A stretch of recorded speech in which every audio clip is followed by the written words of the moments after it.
Right. Then we're ready for the next phase where you're actually building the game. And now it's time to make it somewhat physical. The task is to get a very, very early prototype, a prototype, so to speak. And if you don't have a large piece of cardboard, I would recommend at least a large piece of paper where you are sketching and drawing the board. And the board is a very good place to start for a board game, because the board is the center of attention, and that's where everything should be played out as much as possible. It should be possible for somebody just walking by you, seeing you playing the game, that they could read on the board what's the situation in the game. So you should use the board to visualize the progress the player's having. You should be able to read out the central positions in the game. And then, of course, it doesn't matter. It's all right that something is hidden from play, that some things are only seen by each player or whatever. But the board should really be the focus of the whole experience. So your key decisions here are: what can you put on the board? What is played out on the board? And of course, the possibilities are really endless here, so I won't really get started into examples.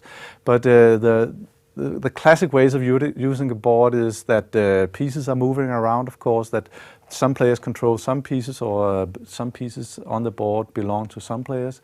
And when I say pieces, it can really be anything. It can be balls, it can be small tokens, it can be hourglasses, it can be dice, it can be small figures, cards can be on the board, whatever. Anything is possible on the board. Even in a game like Twister, a classic children's game, the players are on the board, and that's also all right. So get anything that's really interesting on the board, the best parts on the board.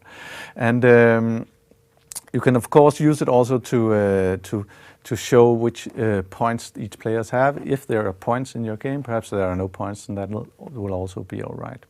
But the board is a key issue here at this stage. Whatever other physical parts you want to include, you should play around with that as well. But now's the time to start writing on boards or components, cards, dice, whatever you have that you wish to use in your game. And this is also the time to talk about which actions are allowed in the game. Usually a game consists of actions that you're allowed to make and actions that are not allowed. And you shouldn't begin writing actually long rules, but start making statements about which actions are allowed by the players and which actions are not allowed, and make fun with that. Perhaps as one player gets one idea, get another, and try to make it extreme in different directions. And of course, you will very soon figure out, oh, this will be complete chaos if we do that. But then you work way around it and come up with new actions that are allowed and not allowed in the game. And that'll be a lot of the fun. And you remember, you're still in a stage where everything should be quite loose and quite fuzzy and very much open to change as you are experimenting with what is the fun here, what should we really build upon. And you're still in a phase where you can completely discard an idea and start over. So don't let anything get too fixed or solid at this stage. So it's still a place of fun and experimentation for you.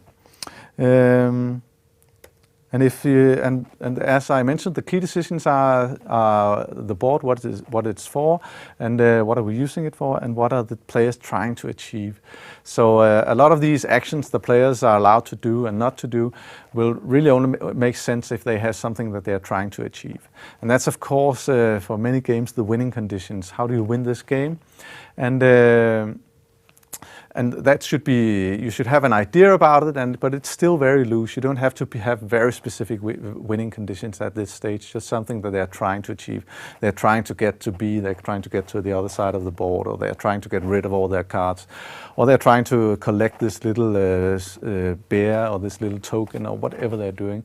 And exactly how it's measured when they're done, that can still be somewhat loose at this stage. The time to move on from this stage is that when you're actually playing around with a board and with components, and it's perhaps not exactly a game yet, but it's more than just toying around. It's playing with rules in a way that's somewhat rigorous, where you're sometimes saying, hey, you're not